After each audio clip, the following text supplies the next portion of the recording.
People think money makes life soft. They think billions can cushion every blow, erase every scar and silence every grief. Maybe that lie comforts them. But I know better. I learned the truth the day my son stopped walking, and the day my wife never came home again. My name is Chief Kene Okonjo, and despite what newspapers say about me, oil giant, real estate mogul, airline investor, nothing about my life feels giant anymore. For the last 6 months, my house has been a tomb with expensive furniture. My son, Toby, once bright and full of mischief, now sits silent, his legs still as stone. And I became a ghost who signs contracts and stares at the ceiling at 3 a.m. I traveled to London that week, mostly to run from myself. Business was only an excuse. Guilt was the real driver. Guilt I carried like a chain around my neck. But the day I returned unexpectedly, the atmosphere in my home was wrong.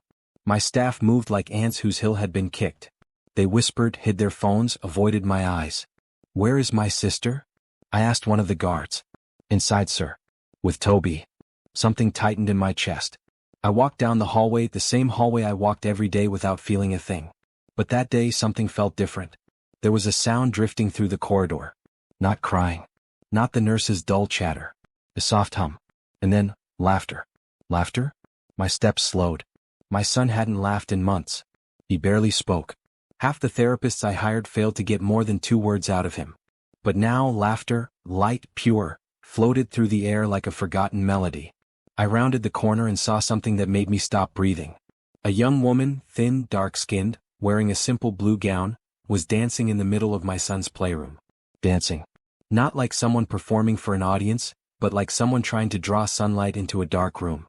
Her steps were clumsy but joyful, her arms moving dramatically, her face animated. And my son, my quiet, broken Toby, was giggling. Giggling. I gripped the doorframe so tightly my knuckles whitened. My sister noticed me first. Her eyes widened. "Keen," she began, but I raised a hand. "Who is that?" My voice was cold. "Empty. Automatic." The young woman froze mid-spin. Her eyes widened, big, soft, fearful eyes. She looked like a deer caught between headlights. My sister stepped forward nervously. "This is Amara," she said. "She's been helping Toby." "Helping?" I repeated, my tone sharper than intended. The girl lowered her gaze, hands trembling slightly. "Good afternoon, sir." I studied her. She looked poor. Her shoes were worn at the edges, her hair tied in a simple puff, her bag small and faded. She didn't fit in this house of marble and chandeliers. She looked like someone who had fought too many battles with life and lost more than she won. Yet, she had done the impossible. My son was smiling at her. "Explain," I said. My sister cleared her throat. "She works at the daycare. Toby connected with her. He laughs when she's around." My eyes drifted back to the girl. She stood there silently as if bracing for judgment. I felt something unfamiliar tug inside me, curiosity. And something even more dangerous, hope. I hated hope. It had betrayed me too many times. "So," I said slowly, "you're the one who made my son laugh." She nodded nervously. "I didn't mean to, sir." Show me." Her eyebrows shot up. "Sir?" "Show me how you make him laugh," I repeated. Her throat bobbed. She turned toward Toby, who watched her with wide, eager eyes. She knelt beside him, whispered something I couldn't hear, then stood and started dancing again. It was ridiculous. Silly. Almost childish.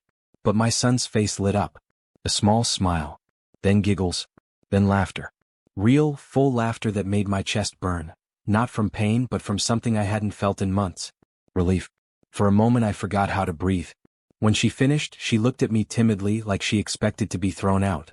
Instead I said quietly, "Step outside. I want to talk to you." She obeyed, hands shaking. Outside the room, I kept my back turned, staring at the garden. I didn't want her to see my face, didn't want anyone to see how that laughter had cracked something open inside me. "How long have you been doing this?" I asked. "A week, sir." "And you didn't think it important to inform me?" I didn't know if you would want." I turned sharply. "If I would want my son to smile again?" She flinched. Regret immediately twisted in my chest. My tone had been too harsh. Old habits. A cold wall I built after the accident. My voice softened only a fraction. "Why did he respond to you? What did you do?" "I don't know," she whispered. "I just tried to be kind. And patient. And silly sometimes. He seems to like dancing." I watched her quietly. She wasn't lying. I could see the sincerity in her face. Something unpolished, unpretending. My sister appeared at the end of the hallway. Kene, I think she could help him even more if she comes regularly. I want to hire you full-time, I said suddenly. The girl blinked, stunned. Sir? Whatever you earn now, I'll pay you 10 times. She gasped softly. She looked like someone who had never seen such an offer in her life. Poverty clung to her like perfume, but there was dignity too, a quiet strength I couldn't ignore. We can discuss details later, I said. For now. A loud crash cut through my words. We all turned sharply. Toby, my sister cried. We rushed into the playroom. And my blood turned ice cold. Toby was on the floor, face down, the blocks scattered across the rug. But that wasn't the part that froze me. Standing over him was a man I had forbidden from ever stepping foot into my house again. A man whose presence could only mean betrayal. A man connected to the accident that destroyed my family. My breath caught. What, I growled, are you doing here? The man smirked. Long time, Chief.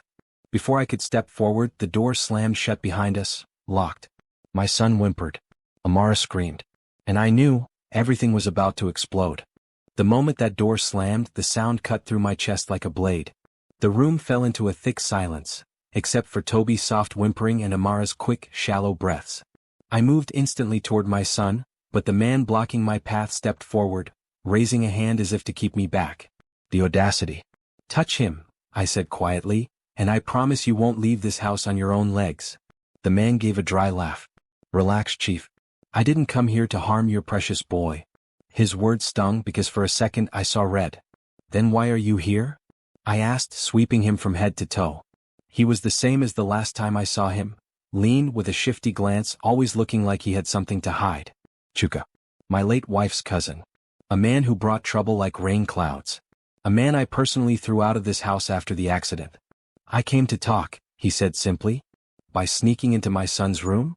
I snapped. In my absence? He wasn't supposed to fall, Chuka muttered, raising his palms. I just wanted to see him move. He was stretching his hand for one of the blocks. I didn't touch him. I didn't believe him. But right now I needed to get my son off the floor. Move, I said again, my voice flat and dangerous. This time he stepped aside. I went to Toby immediately, lifting him gently. His breathing was uneven, but he wasn't hurt. Just scared. When he clung to my shirt, something inside me melted in a way it hadn't in months. I held him to my chest and whispered, Daddy's here. Amara approached slowly, kneeling beside us. Her hand brushed my son's arm, her touch soft, calming, familiar, and I felt Toby relax. His grip on my shirt loosened. His breathing steadied. For the first time since my wife died, I silently thanked God for another human being. But the moment didn't last long. Because Chuka cleared his throat. Chief, we need to talk. In private. I stood up slowly, placing Toby in Amara's arms. The gesture surprised even me. I never let anyone hold my son, not even extended family, unless absolutely necessary. But in that moment I trusted her presence more than Chuka's shadow. She looked up at me startled. Stay with him, I said quietly. She nodded, tightening her hold on Toby. I turned to Chuka and pointed to the hallway. Outside. Now. He shrugged and walked out as if he owned the place. I followed him, fists clenched, rage boiling in my veins. When we reached the hallway, I closed the door behind us. What the hell are you doing in my house? I demanded. He leaned against the wall casually, hands in his pockets. Relax, Chief. You're too tense. Say one more stupid word and I'll drag you out by your neck. He sighed dramatically. Fine. I need money. I stared at him. You always need money. This time it's serious. It's always serious with you. Get out. But he held up a hand. It's about her. The muscles in my jaw tightened. My late wife, he added. I stepped closer. Choose your next words very carefully. He swallowed and glanced around nervously before lowering his voice. She was investigating something before she died. A cold shiver ran down my spine. Investigating what? I asked, though my voice barely came out. He hesitated. Something connected to your business partners. Something she overheard. Something she shouldn't have.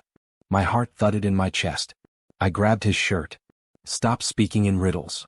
He pulled back weakly. She told me to keep it safe. She said if anything happened to her, I should tell you. Tell me what? He looked around again, then whispered, There's a file. Hidden. She made me swear not to bring it unless she was gone. My grip tightened. Where is it? Instead of answering, he smirked. You'll get it, when you help me. I shoved him against the wall so hard he gasped. You think you can bargain with me over my wife's death? He winced. I need protection, Chief. The people she was investigating, they know she talked to me. They're after me now. I stepped back. My pulse hammered in my ears. Who? I demanded. He shook his head. Not here. Not now. But trust me, your family is in danger. I didn't even plan to enter Toby's room. I came to warn you. I panicked when the guard saw me and ran inside the closest door. He sounded terrified. But Chuka was a liar. A desperate one. And yet, something about this fear seemed real. Before I could interrogate him further, Amara's scream ripped through the hallway. Chief. Chief. My blood ran cold. I burst through the playroom door and froze. The sight in front of me didn't make sense at first. Toby was in Amara's arms, shivering. The nurse stood beside her, equally shaken. But all three of them were staring at the window. The open window. My heart dropped. Someone, had tampered with the latch. Fresh fingerprints smeared the glass. The curtain was swaying slightly as if someone had just slipped out. And on the floor, a single black glove. I snatched it up. It was warm. Meaning whoever had been there, whoever had been watching my son, had left seconds before. Amara's voice trembled. Chief, someone was outside. Watching us. I saw a shadow. They moved when Chuka shouted in the hallway. My eyes shot to Chuka. He looked genuinely shocked. It wasn't me. I swear. I didn't know anyone else was. Shut up, I snapped. I turned to my son, who clung to Amara like she was the only safe place left in the world. My hands shook, not with fear, but with a rage I hadn't felt since the night of the accident. Someone was inside my house. Someone watching my son. Someone who fled the moment they realized I was back.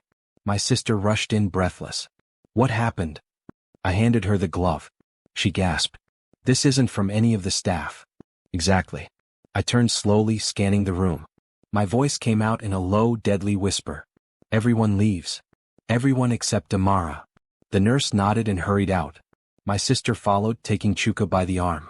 He struggled, still insisting he could explain, but I wasn't listening.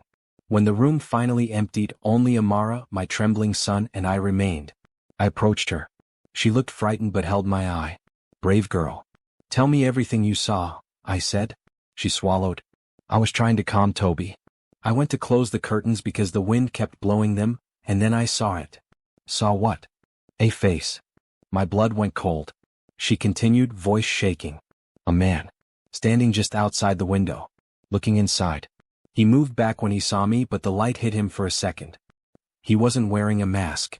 Could you describe him? I asked. She nodded slowly. Yes, I can. Her description hit me like a punch to the stomach. Tall. Broad shoulders. Dark jacket. Scar above his left brow. I staggered. Because I knew that face. Knew it far too well. It was the man I had fired 3 months ago.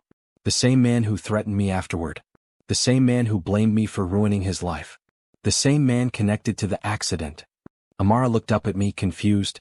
Chief? Who is he? I opened my mouth to answer. But the light suddenly went out. The entire mansion plunged into darkness. And a voice, deep, familiar, haunting, echoed from somewhere in the shadows. Hello, Chief. Long time. Darkness has a way of changing a man. It strips away confidence, power, and wealth. It leaves you with raw fear and raw truth. When the lights in my mansion went out, the first thing I did was drag Amara and Toby close to me. My hands found them by instinct, not sight. I felt Amara tremble. I felt my son bury his face in her neck, seeking warmth from the only person in the room who wasn't frozen with dread. Then that voice came again. The voice I'd hoped never to hear again. Chief Kene, you're finally home. It echoed through the darkness as if the walls themselves were whispering it. I lifted my head, my eyes searching for any shape, any shadow, any movement. Nothing. Show yourself, I growled.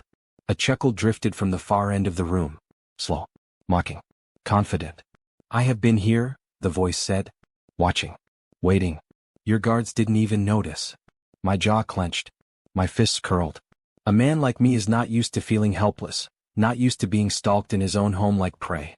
But at that moment, with my son shaking and Amara gripping his hand, I felt something more powerful than anger. I felt fear. Not for myself, but for them. I took a step forward. What do you want? Silence. Then a small spark. A faint glow like a dying match. For a second, the orange light illuminated a corner of the room. And I saw him. Even in that brief flicker, I recognized the scar above his left brow. The thick jaw. The eyes filled with bitterness. Kene.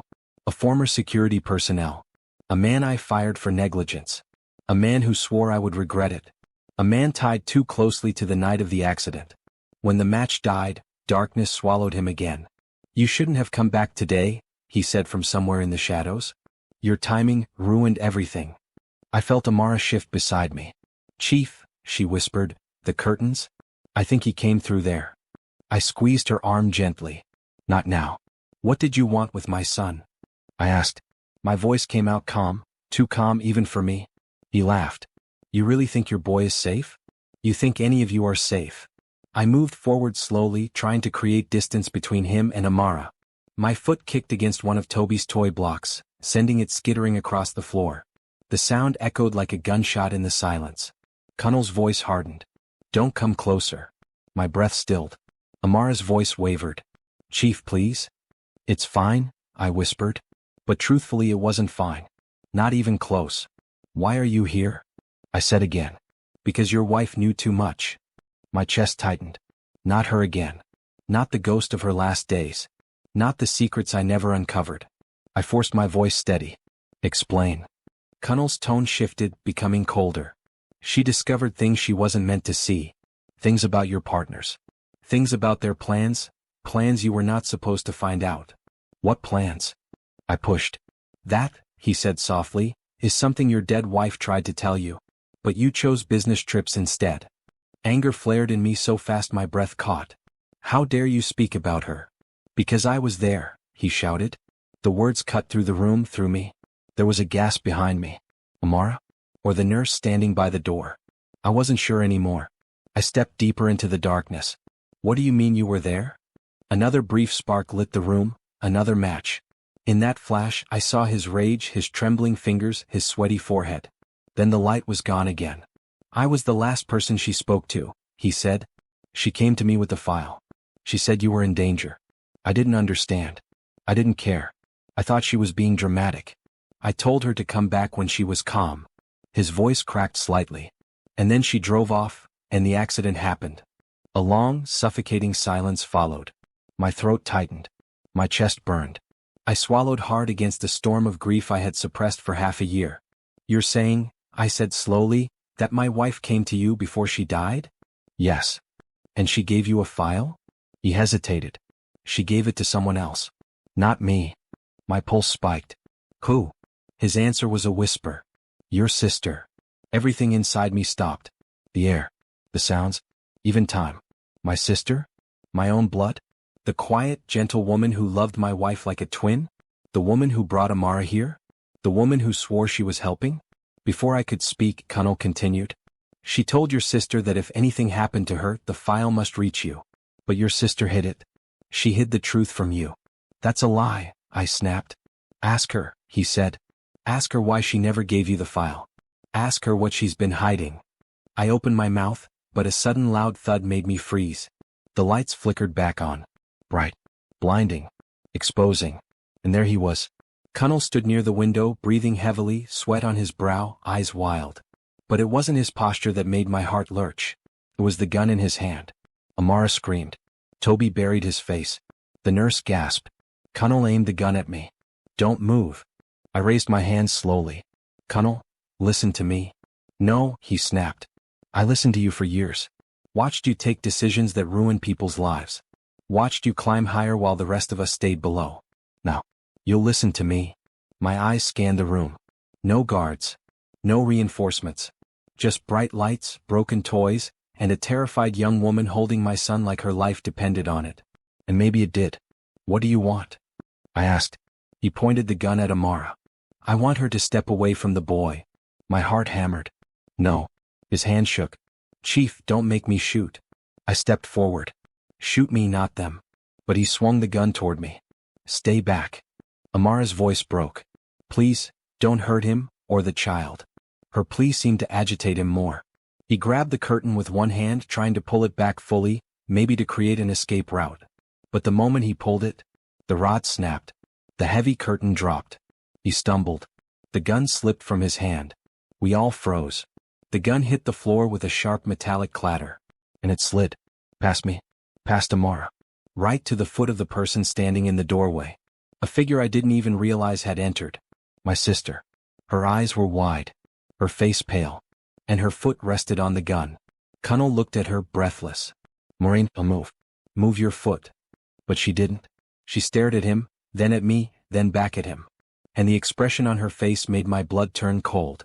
Because it wasn't fear. It wasn't shock. It wasn't confusion. It was guilt. Real heavy guilt. Maureen, I said quietly, step back. Let me take the gun. But instead she bent down. And picked it up. Not to hand it to me. But to hold it, pointed at Kene. Kene froze. Amara gasped. Chief. My breath stopped completely.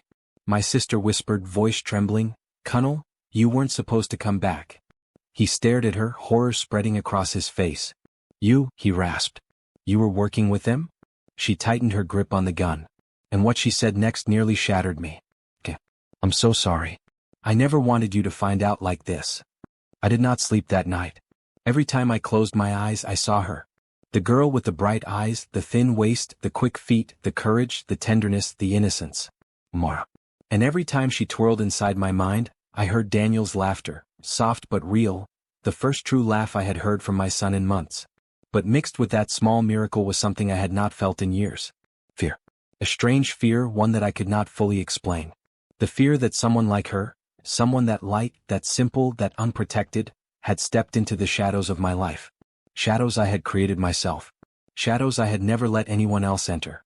As I lay on the wide bed in my cold master suite, I stared at the ceiling and wondered why a poor girl from Ajigunal could disturb a billionaire's peace.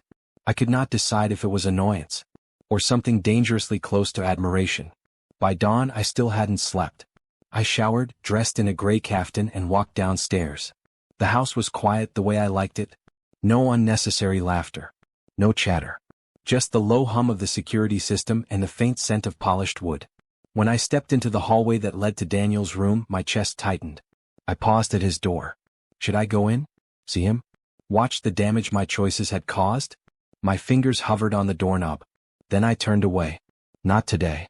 Not yet. Maybe not ever. I was halfway to my study when I heard something strange. A sound I did not recognize in that house. Music. Soft, rhythmic music.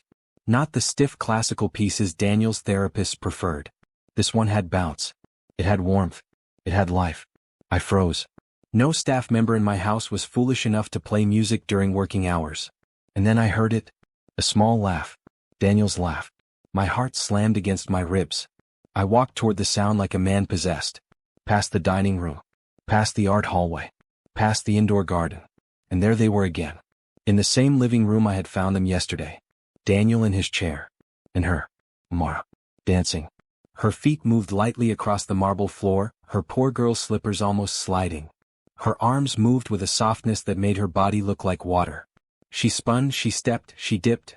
Never too wild, never too loud, always checking Daniel's face as if every step belonged to him. And he was smiling. Actually smiling. Not forced, not polite. A real smile. A smile that carried the boy he used to be. I didn't speak at first. I stood at the entrance and watched, and for the first time in a long while, something inside me cracked. She turned then mid-spin and saw me. She froze immediately. The music kept playing, but every part of her body went still. Daniel too looked in my direction, a little startled. I stepped forward slowly. Good morning, she whispered. Her voice was small, cautious, like someone expecting to be thrown out. I didn't answer. Not yet. I walked past her, keeping my eyes on Daniel. He blinked, uncertain, then pointed gently in her direction, as if asking for permission to continue. My throat tightened. I turned to her finally. Who allowed you to be here again? I asked. Her eyes dropped. Sir, I only came because Daniel wanted the music. He shook his head when I tried to wheel him back to his room. He didn't want to be alone. I looked at my son. He refused so many things lately. Therapy. Food. Visitors. But a random girl? He wanted her near him. I took a slow breath. You work in my house, yes? I asked. Yes, sir, she murmured. Kitchen assistant. Not therapist. not caregiver. And not entertainer. She swallowed hard. Yes, sir. I watched her for a long moment. She stood there like a child waiting for punishment. But something in her face, something like quiet strength, held me in place. I finally said, "Why are you dancing for my son?" Her eyelashes fluttered. "Because it makes him smile, sir." The simplicity of the answer almost disarmed me. No hidden motive. No manipulation. Just a girl doing what she believed was right. A strange heat rose in my chest. I turned to Daniel again. His hand twitched on his chair arm, a movement so small most people wouldn't notice. But I did. He wanted her to stay. My voice came out lower than I expected. "Continue." She blinked rapidly. "Sir?" "Don't make me repeat myself." She nodded so fast her hair bounced, then she moved to the speaker and restarted the song. Within seconds she was dancing again, softly, slowly, adjusting her movement to Daniel's rhythm, watching him closely. I stood near the door, arms crossed, pretending to supervise. But the truth? I was studying her. I was studying both of them. Later, when she finished and shut off the speaker, she bent slightly toward Daniel. "You enjoyed it?" she asked him. Daniel's smile widened. Her eyes warmed. I couldn't remember the last time someone spoke to my son like he was more than his paralysis. More than a broken boy in a wheelchair. More than a symbol of my greatest failure. She made him feel human. Alive. See. I cleared my throat, reminding them I was still there. She immediately stood straight. I pointed at the chair opposite me. "Sit." Her entire body stiffened. She looked at Daniel, then at me. Sir. I'm not allowed to." "Sit." She obeyed. Not gracefully. Not confidently. Just carefully, like someone stepping into fire. I looked at her closely now. Really looked. Her clothes were faded but clean. Her braids were neat but cheap. Her sandals had seen too many miles. And her hands, those small hands, held a dancer's gentleness, not a kitchen worker's roughness. She had talent. I could see that even in the little dance I witnessed. Control. Balance. Emotion. But more than talent, she had something rarer. Heart. "Where did you learn to dance?" I asked. She hesitated. "On my own, sir." "No academy?" "No, sir." "No teacher?" "No, sir. It's just something that comes." I watched her eyes as she spoke. There was truth in them. A plain honesty. No attempt at impressing me. "Why are you working here then?" I asked. "Why not pursue dancing?" Her jaw tightened slightly. "Because dancing doesn't pay rent, sir." Something in that answer, its bluntness, its reality, pierced me. She suddenly looked small again, like the weight of her life sat on her shoulders every day. Before I could say more, Daniel stretched out his hand toward her, fingers trembling slightly. She turned immediately and held his hand gently. Her touch was calm. My son's eyes softened, and something in my chest changed. I stood abruptly. "Follow me." She startled. "Sir?" "Follow me." She exchanged a confused look with Daniel, then slowly stood up and walked behind me. I led her through the hallway, past the kitchen doorway, past the staff staircase, past everything she knew. She followed silently, unsure of what awaited her. Then I opened the door to a room she had never seen before. A large, empty private studio I had built for my late wife. Wooden floors. Tall mirrors. Sound system. Open space. A room unused for years. A room filled with memories I had locked away. Her eyes widened. "Sir, what is this?" I stepped inside. The air smelled faintly of dust and old perfume. I felt my heart twist. "My wife was a dancer," I said quietly. She inhaled sharply. "She loved this room," I continued. "She spent hours here. It was her world." I looked at Amara then, my voice steady but cold. "I want you to dance here." She froze. "Sir, me?" "Yes." "What?" "I'm just a—" "You are not just anything," I said sharply. She shut her mouth instantly. I walked toward the center of the room. My footsteps echoed. "You made my son smile," I said. "No therapist has managed that. No doctor. No expert." She swallowed hard. "Whatever you did yesterday," I paused, staring at her. "And whatever you did this morning, continue it." Her eyes filled with something, pride, fear, confusion, I couldn't tell. I continued, my voice low. "From today your responsibilities will change. You will report directly to me. You will dance for Daniel. You will help with his mental stimulation. And you will keep him engaged." Her lips parted slightly in shock. "Sir, I don't know if I'm—" "You will learn." She nodded slowly. I turned away, unwilling to let her see the sudden rush of memories that threatened to choke me. My wife. Her laughter. Her dancing feet. Her soft voice telling me to be gentle, to try again, to be present. I forced the thoughts away. "This room is yours now," I said. And as I moved toward the door, she whispered, "Thank you, sir." Her gratitude struck me harder than expected. I didn't turn back. If I did, she would see too much. I stepped out and shut the door. But as I walked down the hallway, I felt something strange. Like I had just opened a door inside myself too. That evening, as I sat in my study reviewing contracts, the head of security knocked. "Chief, we have a situation." I looked up sharply. "What is it?" He hesitated, then placed a tablet on my desk. "CCTV footage from the staff quarters. Someone is sabotaging something connected to your son." My blood chilled. I tapped the tablet. The footage played. And what I saw made every muscle in my body go rigid. Someone I trusted. Someone close. Someone who had access to my home. Was plotting something deadly around Daniel's room. I rose to my feet slowly. My heartbeat deepened. My mind sharpened. My coldness returned. "Where is this person now?" I asked quietly. The guard swallowed. "Chief, he's still inside the house." I clenched my fist. But before I could speak again, a scream tore through the hallway. A woman's scream. Sure. Terrified. "Mara." I ran. And what I saw at the top of the stairs froze my blood. Someone had grabbed Amara and was dragging her toward Daniel's room. I had heard many kinds of screams in my life. The angry ones of business rivals. The desperate ones of men who lost everything. Even the silent scream inside my own chest when Daniel's accident happened. But the scream I heard that night, the sharp, terrified cry echoing through my hallway, that one cut through me like a blade. "Chief," my guard shouted behind me. "She's been taken." I didn't need him to say it. I heard her voice again, higher, shaking, unmistakably hers. "Mara." I sprinted toward the staircase, my heart pounding in a way I had not felt in years. Not since the day I rushed to the hospital after Daniel's accident. I reached the corner and froze for half a second.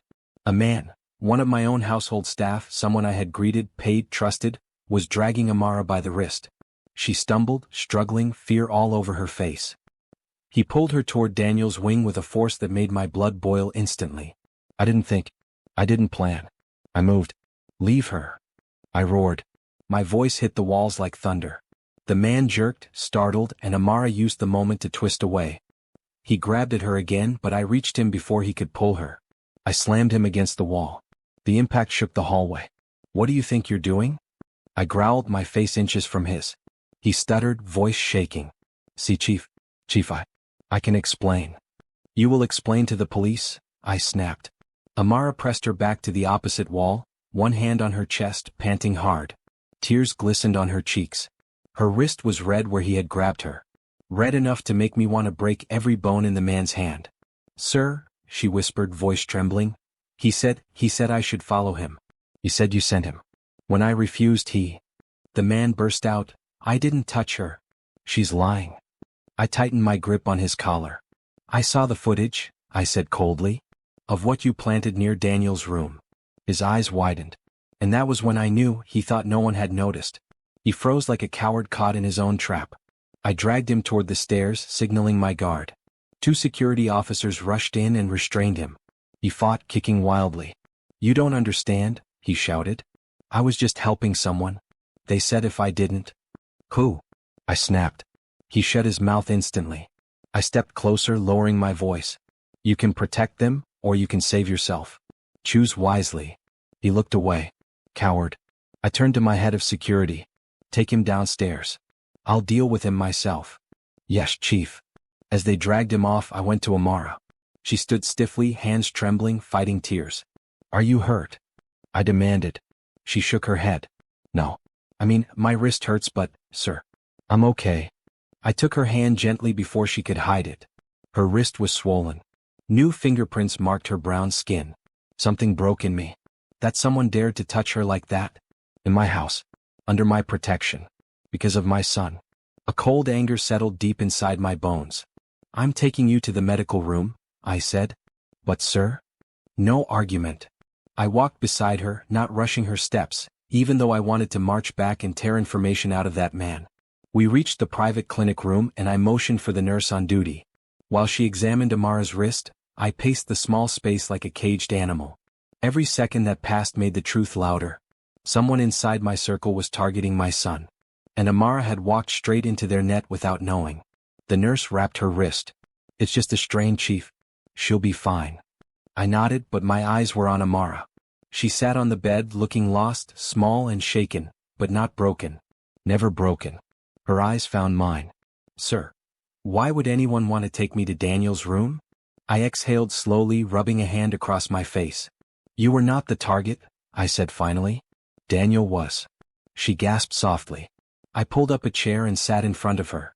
"Whoever is behind this wanted access. They needed someone to distract the cameras. Someone innocent, someone who doesn't know the house procedures. Someone like you." Her eyes widened with dawning realization. They used me?" "Yes." She stared at the floor. "But why your son? Who would do something like that?" Her voice broke on the question. It was not fear anymore. It was pain. Pain for Daniel. Pain for me. Pain that came from a place I couldn't understand yet. I looked away, sighing slowly. "I don't know. But I will find out." The nurse excused herself quietly. We sat alone, silence heavy between us. Then she said something I was not prepared for. "Sir, I thought rich families were safe. I've lived my whole life fighting for survival. But here, in this big, beautiful house, I feel more scared than I ever did in Ajigunal." Her honesty pierced deeper than she knew. "Safety doesn't come from money," I said quietly. She looked up, surprised. "But you're a billionaire." "And yet," I said, a bitter smile touching my lips, "I have lost more than most people can imagine." She held my gaze. Her eyes softened. Gentle. Almost understanding. "Your wife," she whispered. Something inside me tensed.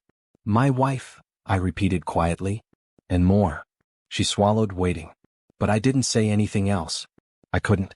Not yet. She stood slowly, holding her wrapped wrist. "Sir, thank you for helping me." "I'm the reason you were in danger," I murmured.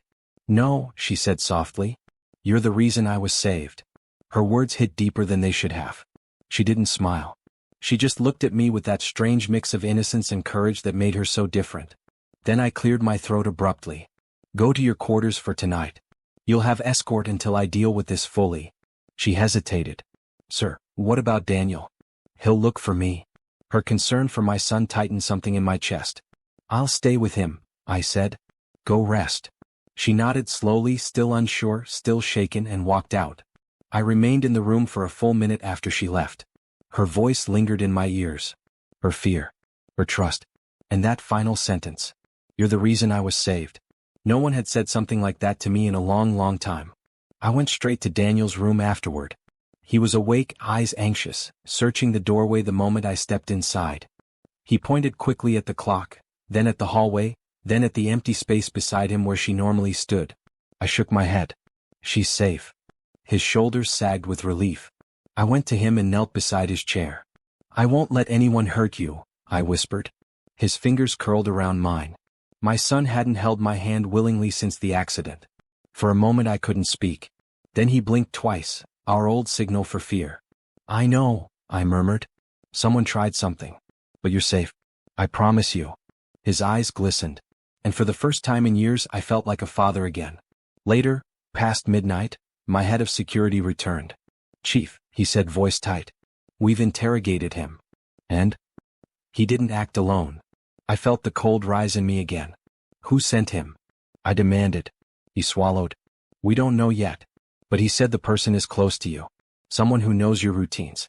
Someone who knows your son's schedule." My fists clenched. "Where is he now?" I asked. The guard sighed. "Chief, that's the problem." I turned slowly. "What problem?" The man lowered his eyes. "The suspect, the staff member who attacked Amara, he's gone." I froze. "Gone?" I said quietly. "Dangerously." "Yes, Chief. Somebody broke him out of the security room." My heart stopped. "Who?" I demanded. He hesitated, then whispered, "We think it's someone from inside the family." I stood absolutely still. Every sound in the house disappeared. Every memory of betrayal I had ever lived through rose again. Someone from my family. Someone with my blood. Someone who wanted access to Daniel. But before I could respond, my phone vibrated. A message. A single sentence. No name. No number. Just words that made my blood run cold. Stop the girl, or the boy won't survive the next 48 hours. I stared at the message, my pulse hammering. Then I looked up at my head of security. Find who sent this, I said quietly. My voice was calm. Too calm. Deadly calm. But as he hurried out, something hit me harder than the threat. Harder than betrayal. Harder than the danger surrounding my son. Why did they mention her? Why did they mention Amara? Why did the enemy fear her presence in my house? And then a horrifying thought struck me. A thought that chilled me to the bone. What if the attack wasn't about Daniel at all? What if the true target was her? I did not move for several seconds. That message, that simple sentence glowing on my phone screen. Stop the girl, or the boy won't survive the next 48 hours. It felt like someone had poured ice water into my veins. For a long moment, I just stared, unable to breathe, unable to blink, unable to think past the sudden ringing in my head. Then, a slow realization crept into me like a dark fog. This wasn't just about access. This wasn't just sabotage. This wasn't just some staff member acting on orders. No, this was a warning. A threat. A clear sign that whoever was behind this saw Amara as a danger. But why? Why a girl who had nothing? Why a girl who owned 2 slippers, a few dresses, and dreams she never said out loud? What did they fear? Her presence? Her joy? Her closeness to Daniel? Her connection to my wife's old studio? I didn't know. But I knew one thing. They were watching my house. They were watching my movements. They were watching her. And my son's life was now tied to hers.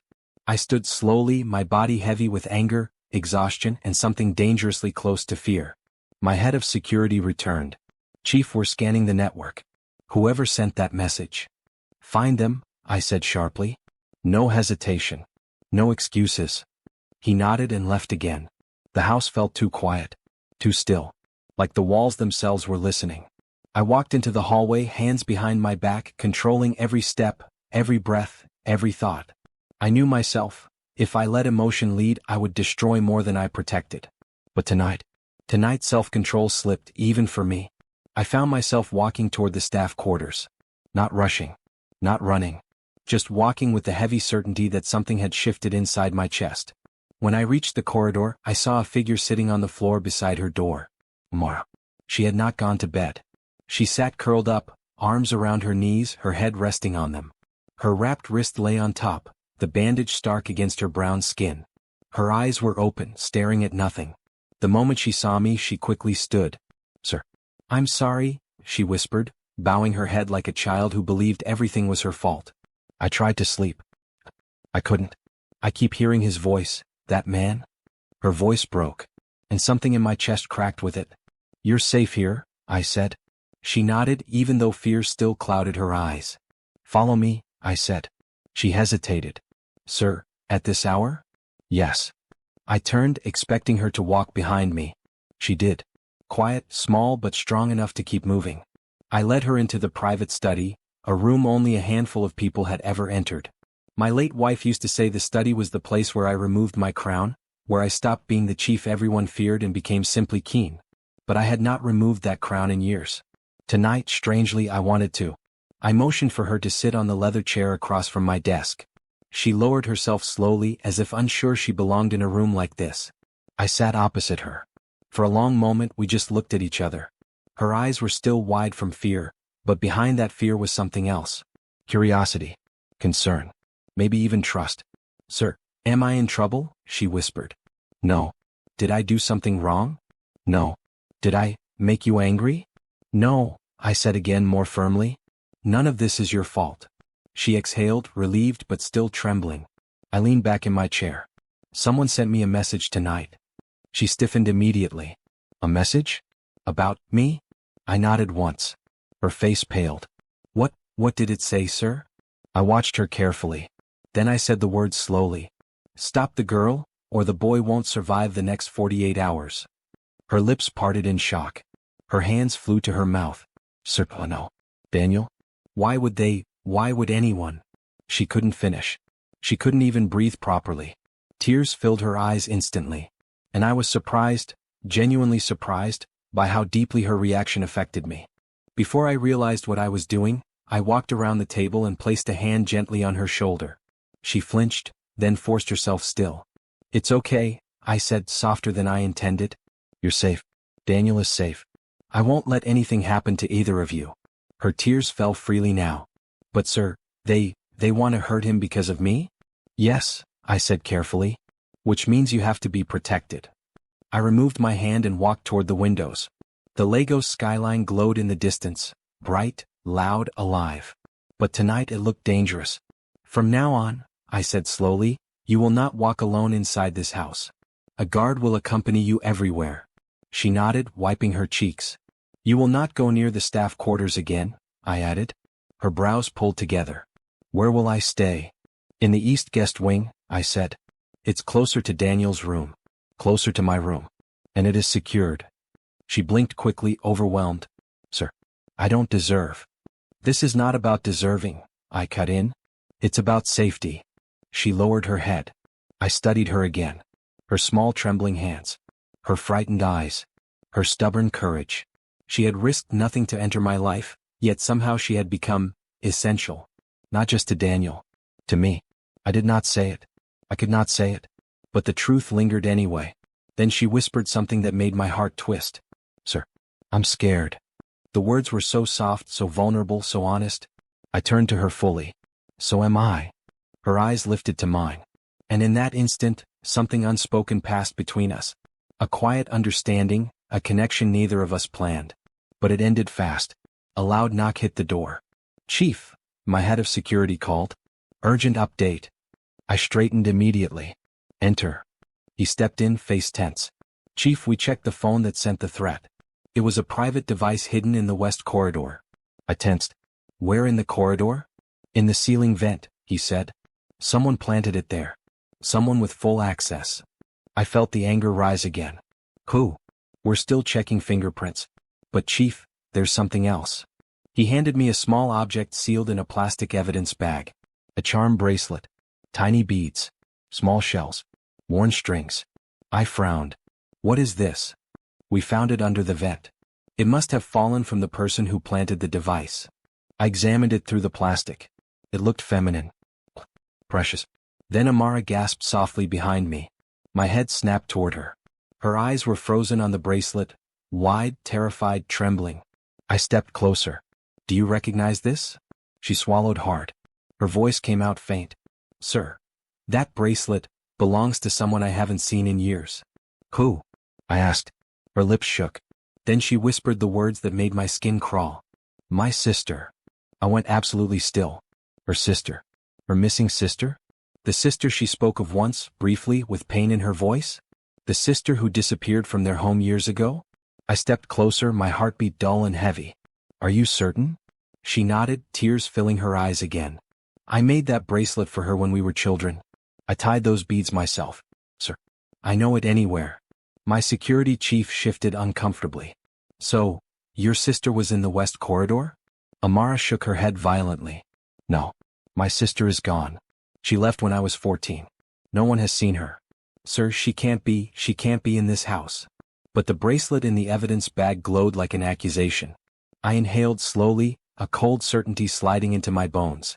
Someone was manipulating my home. Someone was using Amara. Someone with history connected to her life. Someone who knew how to move unseen. Someone who wanted Daniel vulnerable. Someone who wanted her terrified. But the question sharpened in my mind like a blade. Was her sister alive? Was someone using her sister's bracelet to trap Amara? I turned to my guard. Lock down every wing of this house. No one enters or leaves without my permission. Yes, Chief. Then I faced Amara. She stood trembling, hugging herself, staring at the bracelet like it was a ghost from her past. Sir, she whispered. If that bracelet is here, then someone from my life, someone who knows me, someone who hates me. Her breath shook. Sir, someone from my past is inside this house. And before I could respond, a sudden violent crash echoed from upstairs. A heavy object. A loud thud. Followed by silence. Then, Daniel screamed. A scream filled with terror. A scream that ripped every piece of humanity left inside me. I ran. And I reached his door just in time to see a shadowy figure standing over his wheelchair, holding something dangerously close to his throat. The moment I saw the shadow over Daniel, the world stopped. Every second stretched into eternity. Every heartbeat thundered against my chest. Every thought screamed that I had failed him again. I charged forward. "Let him go!" I roared, my voice echoing through the hall like cannon fire. The figure turned slowly. A mask. My blood ran cold. I recognized the movements, too familiar, too careful, too deliberate. "Stay back, Chief," the figure said, voice muffled but calm. "One step closer, and he dies." I froze. Daniel's eyes were wide, terrified. His hands gripped the wheelchair arms as if his life depended on them. And it did. I scanned the hallway looking for anything I could use. A vase. A chair. A statue. Anything. But the figure didn't give me a chance. "You have until I count to 3, the figure continued. 3. I took a deep breath, steadying myself. 2. I moved suddenly, closing the distance faster than I thought possible. The figure reacted, pulling back slightly. "Now!" I shouted, grabbing the arm nearest me. The struggle was instantaneous. The man, or woman, was stronger than they looked. Trained. Precise. My hand grazed something cold and sharp. A knife. I twisted. They twisted back. Daniel screamed again, panicked. "Don't hurt him," I shouted. "Not another step." The figure laughed softly. "You think you're in control, Chief? You have no idea what's coming." That phrase, those words, cut deeper than any blade. I shoved hard, my shoulders slamming into the intruder. They stumbled backward, but in that instant something unexpected happened. A second figure emerged from behind the door frame. My heart stopped. It was her. Mara. She had followed me. She had seen the danger. She had risked herself. "Move!" I yelled, but she didn't. Instead she lunged. It was instinct. Pure instinct. She grabbed the intruder's arm, yanking it away from Daniel. I saw the mask wobble. A brief glimpse of eyes. My stomach twisted. And then recognition. The face behind the mask. It was someone I never expected. Someone I thought was dead. Someone who had haunted my nightmares for months. Kene. He had returned. And worse, he wasn't alone. A subtle movement behind him indicated a second shadow. I glanced quickly. My breath caught. It wasn't Amara's sister. It was my sister Maureen. She held a second knife. Her eyes cold. Controlled. A predator who had waited for this moment. The air in the hallway froze. Kene sneered under the mask. "Did you really think I would come alone, Chief? Did you really think you could control everything?" I lunged toward Daniel, dragging him back, using my body as a shield. Amara screamed, stepping between me and Maureen. "Stop!" she shouted, her voice breaking with desperation. But they didn't. They advanced like shadows. I realized then, this wasn't just about Daniel. It was about me. Everything I had built. Every secret I had buried.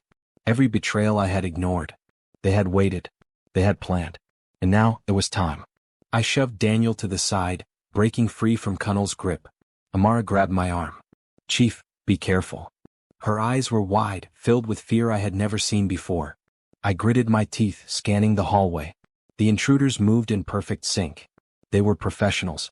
They were patient. They were merciless. And they knew exactly how to manipulate fear. Maureen's knife glinted under the hallway light. "I trusted you," I said through clenched teeth. "All these years, and you betray me?" She didn't answer. She didn't need to. Kene lunged, knife aimed directly at my chest. I twisted, barely avoiding the blade. Amara screamed again. My hands found her shoulders. "Go!" I yelled. "Get out of here." She hesitated, but I shoved her toward the stairwell. "Now!" She ran, tears streaming down her face. I turned back just in time to block Maureen's swing. The blade grazed my shoulder. Pain exploded, but I didn't falter. Kene and Maureen exchanged a glance, then advanced together. 2 against 1. My back against the wall. I realized I had only one chance. I had to outsmart them. I grabbed the nearest object, a heavy decorative vase. I swung it hard. Maureen barely avoided it, the vase smashing against the wall. Kene lunged at me again. I dodged, twisting sharply, knocking him into the railing. The hallway shook with tension, fear, and anger. I glanced down the stairwell. Amara was safe for now. But Daniel was still in danger. I turned, running toward him. Maureen and Kene followed, knives raised. I felt the air thicken. The tension press against my chest like iron. Then something unexpected happened. Kene froze. I caught a glimpse of his expression, a flicker of fear, almost human. Behind him, at the far end of the hallway, a figure emerged from the shadows. I couldn't see the face clearly. But the presence, the authority, The calm certainty of it made my blood run cold. The intruders hesitated. And that's when I realized we were not alone. Someone else was in the house. Someone powerful. Someone they had not anticipated. And in that pause, Daniel's wheelchair tipped slightly backward. Time slowed. My heart stopped. Before I could react, the shadow figure moved with lightning speed. A single shot rang out. Connell screamed. Maureen lunged forward, knife raised, but then something struck her arm. The knife clattered to the floor. I lunged toward Daniel, grabbing him just as he toppled. Amara screamed. The shadow moved again, faster than I could track. Connell fell to the floor, clutching his shoulder. Maureen scrambled back, eyes wide. The figure stepped into the dim hallway light. And my blood ran cold. It wasn't just a stranger. It wasn't just a guard. It was someone I thought I would never see again. My voice caught. I whispered under my breath. Why are you here? The figure tilted their head. And then, in a voice that made my heart freeze. Because Kene, it's time you learn the full truth. Daniel whimpered in my arms. Amara clung to my leg. And I realized with a shudder. The nightmare was just beginning. I held Daniel close, feeling his small body tremble against mine. The hallway smelled of tension, dust, and fear. The echoes of Connell and Maureen's movements were fading, replaced by silence, an almost unnatural, suffocating silence. The shadow figure, someone I thought I had never see again, stood a few feet away. Calm. Controlled. Almost impossibly so. My pulse raced, but I forced myself to stay steady. Who are you? I demanded, my voice steady though my chest pounded. The figure tilted their head slowly. Do you really want to know the truth, Kene? Everything you've tried to bury, everything you've tried to hide, it's all coming out tonight. I swallowed hard, staring at the figure. Daniel clutched at my arm. Amara's small hand grabbed mine from behind, her grip warm but trembling. Explain, I said carefully. Or get out of my house. A slow smile spread under the shadow of the hood. I didn't come here to leave. I came to finish what you started. And it begins with them. My blood froze. Finish what I started? I echoed. I don't understand. You do, the figure said. Connell and Maureen, they were just the beginning. You thought controlling wealth and influence would protect you. But secrets have a way of coming out, Kene. And tonight they will. I felt a cold shiver crawl down my spine. I glanced at Connell, still writhing on the floor, clutching his injured shoulder. Maureen was backing toward the staircase, her eyes darting nervously. Daniel whimpered, his small hand gripping mine tighter. Amara's lips pressed together, her breathing shallow. I realized suddenly, whoever this was, they knew exactly how to manipulate fear. Mine, Amara's, and Daniel's. I forced myself to take a step forward, keeping my voice calm. Enough games. Speak clearly. What do you want? The figure raised a gloved hand, pointing toward the far end of the hallway. You have 24 hours. Tomorrow all will be revealed. But until then, everyone you care about will be in danger if you move wrong. And that includes her. Amara stiffened. My chest tightened. Her? I asked sharply. You mean Amara? The figure nodded once, almost imperceptibly. Then, without another word, they melted into the shadows and vanished. I exhaled slowly, my body tense. My mind raced. Amara looked up at me, eyes wide. Sir, what does that mean? I shook my head, trying to organize my thoughts. It means that someone is controlling everything. And that person knows you, Amara. Your past. Your family. Her lips parted, then pressed together. She nodded slowly. My sister? I didn't answer immediately. The thought alone was terrifying. Connell groaned on the floor. Maureen remained frozen, her knife forgotten. I turned to my security chief. Lock down the house. Every exit. Every entrance. No one leaves. No one enters. And check every camera, every sensor. I want eyes on everything. Yes, Chief, he said, moving quickly. I bent down, lifting Daniel's small body slightly to seat him securely in his wheelchair. You're safe, for now, I whispered. He clutched my hand tightly. Amara stepped forward, placing a gentle hand on his shoulder. Don't worry, Daniel. I won't let anything happen to you. Her words, meant for him, struck me too. She had courage. Fear, yes, but courage. I studied her, my chest tight. This girl, she had no idea what she'd walked into. No idea of the depth of danger surrounding us. Yet she stood firm, even shaking, even terrified. I could not afford to lose her. Hours passed, or at least it felt like hours. The house remained tense. Kunnel and Maureen were restrained and taken to separate secure rooms. The staff were silent, unnerved by the chaos. Daniel had calmed somewhat, but his gaze kept darting toward the hallways as if expecting another attack. I sat with him, holding his small hand, feeling the weight of my failures and the responsibilities that had piled up in ways I had never anticipated. Amara remained close, hovering like a shadow beside him.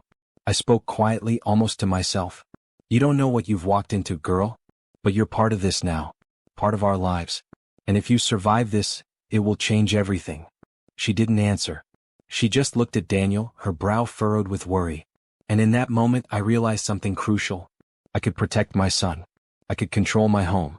I could command wealth, power, influence. But I could not control the past. And the past had come for us. Around midnight I received a message. No number. No signature. Only words. Tick-tock Kene. The game begins at dawn. Protect her, if you can. I slammed the phone down on the desk, my hands shaking slightly. Amara glanced at me. Sir, what is it? I didn't answer. Not fully. Some truths were too heavy, too dangerous to share. Instead I said quietly, we survive until dawn. Her eyes widened. Sir, survive? I shook my head, trying to mask my fear. Just stay close to Daniel. Stay alive. The truth was simple. Whoever was behind this had resources, training, and a clear plan.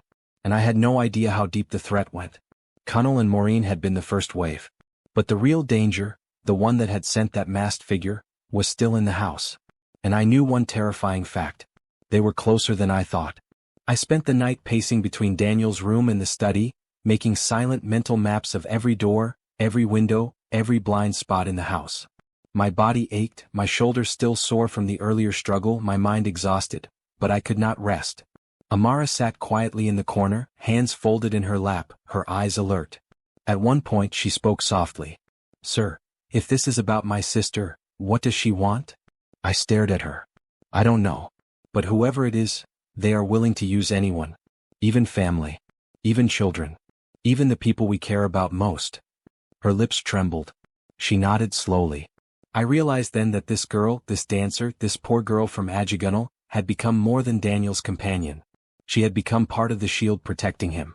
And if I failed, the thought alone made my chest tighten painfully. Finally, just before dawn, I heard the faintest sound. A window sliding open somewhere on the upper floor. I froze. Daniel stirred.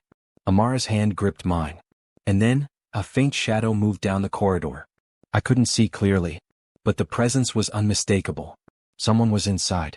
And they were coming toward Daniel's room. I tightened my grip on the closest object within reach, a heavy letter opener I kept for emergencies. Every muscle in my body coiled, ready to strike. I whispered to Amara, stay behind me. She nodded, eyes wide, lips pressed tight. The shadow moved closer. And then I saw it. The mask. The figure I thought I'd seen last night. But this time, it was different. Because they weren't alone. And standing behind them, holding a knife that gleamed in the pre-dawn light, was someone I had never expected. Someone I had thought lost forever. My breath caught. And in that frozen moment I realized, dawn was not our salvation. Dawn was our reckoning. Dawn had arrived, but the light was weak, filtered through clouds that seemed heavy with judgment. I held Daniel close, his small body pressed against mine. Amara was behind us, trembling but alert. My hands were slick with sweat, heart pounding like a war drum. The shadowy figures had not moved. They waited, watching, calculating. I forced myself to remain calm. My son's life, Amara's life, both depended on me. I spoke slowly, measured. Whoever you are, this ends now. The masked intruder tilted their head. It ends when I say it ends, Kene. You've spent years building walls, hiding secrets, pretending you control everything. But you don't. You never did. I gritted my teeth. If you want to end this, do it. But not in my house, not in front of my family. A second figure stepped forward. Familiar. Too familiar. My chest froze. Maureen. My sister.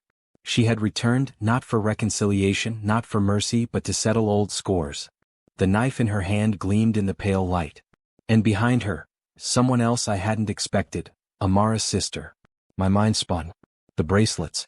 The warnings. The threats.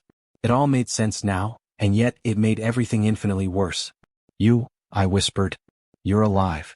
Amara's sister nodded slowly, expression unreadable. Alive, but not free. Not until the debts are paid. I realized then, this wasn't just about Daniel. Not just about me.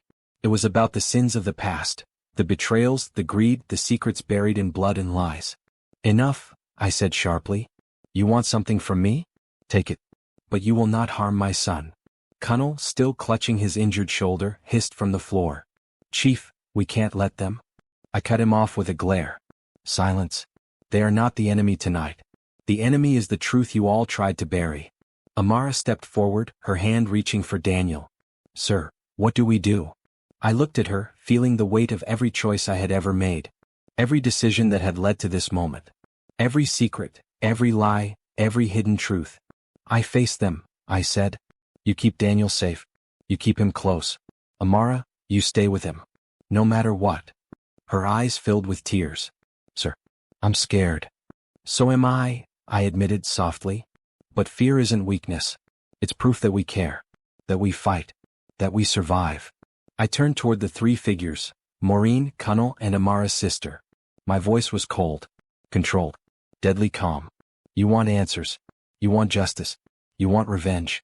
Fine. But it ends tonight. Maureen lunged first. A knife glinted in the early light. I sidestepped, grabbing her arm, twisting it behind her back. Kene charged next. I caught him by the shoulder, using my momentum to slam him against the wall. Pain shot through my body, but I held firm. Amara's sister moved with precision, knife raised. I blocked barely. Her eyes met mine. In them, I saw sorrow, determination, and a haunting reflection of my own anger. We struggled. The hallway echoed with grunts, the clash of metal, the thuds of bodies. Daniel whimpered, but Amara held him close, whispering soothing words. Her courage, her fear, her loyalty, they all gave me strength. I fought like a man possessed. Every punch, every block, every movement was fueled by the knowledge that Daniel's life depended on me. And then, silence. They froze. I realized that the fight wasn't just physical. It was mental. Emotional. They wanted to break me before they could break him. I took a deep breath. Enough. I shouted. Stand down. All of you. Now. For a moment no one moved. Then slowly they lowered their weapons. Kene spat blood, glaring. Maureen's face was twisted with rage. Amara's sister's knife wavered. You may have won the hallway, she said quietly, but the game isn't over. I stepped forward. It is for tonight. You want answers? You'll get them. But not through violence. Kene grunted, collapsing to the floor. Maureen's chest heaved. The three of them were breathing heavily, defeated, for now. I turned to Amara. Go to Daniel's room. Lock the door. Stay inside. She hesitated. Sir, will you be okay? I will, I said, though my shoulder throbbed and my body ached. I have to be. She ran ahead, taking Daniel with her. I followed, making sure they reached safety. Once inside, I bolted the door and whispered, You're safe. For now. I promise. Amara nodded, tears streaming, but her eyes were fierce. Sir, I trust you. I swallowed the lump in my throat. Trust. Something I hadn't earned in years. By midday, the intruders had been restrained and questioned. Kene admitted he had been manipulated, used by someone higher, someone with more power and knowledge of our family than he had imagined. Maureen's motives were bitter, rooted in old grievances I had ignored. And Amara's sister, she revealed that she had been forced to act against her will, fearing for her own life. The full truth was messy, ugly, and painful. Secrets that had festered for decades came spilling out. Betrayals, lies, old debts, and resentments intertwined with the new generation's struggles. I listened. I processed. I decided. Justice would be done, but mercy where it was due would be granted. And in the quiet after the storm, I found a strange sense of peace. Amara sat beside me in the study, her hand brushing mine lightly. Daniel played nearby, laughing softly for the first time in weeks. I realized then that even in darkness, even in fear, family, real family, was what mattered. Not wealth. Not influence. Not power. Family. Trust. Courage. Love. Yet even as I breathed in that rare moment of calm, I knew the world had changed. The threats had not disappeared. The shadows had not vanished. They had merely paused. Waiting. Watching. Calculating. And deep down I understood that life would never be the same again. Because the truth we had uncovered was far more dangerous than anyone could imagine. I looked at Amara. Her wrist healed, her eyes bright, her courage intact. Sir, she said softly, what happens now? I smiled faintly, a tired but determined smile. Now, I said, we survive. We protect our own. And we prepare for whatever comes next. As the sun broke through the clouds, casting light across the house, I felt a chill run down my spine. A final message appeared on my phone. No number. No signature. Just a single sentence. You may have survived today, but the game is far from over, Chief. I pocketed the phone, my jaw tight. I turned to Daniel, then Amara. And I realized, with the cold certainty of a man who had faced death and betrayal, that the battle for our lives, for our family, had only just begun.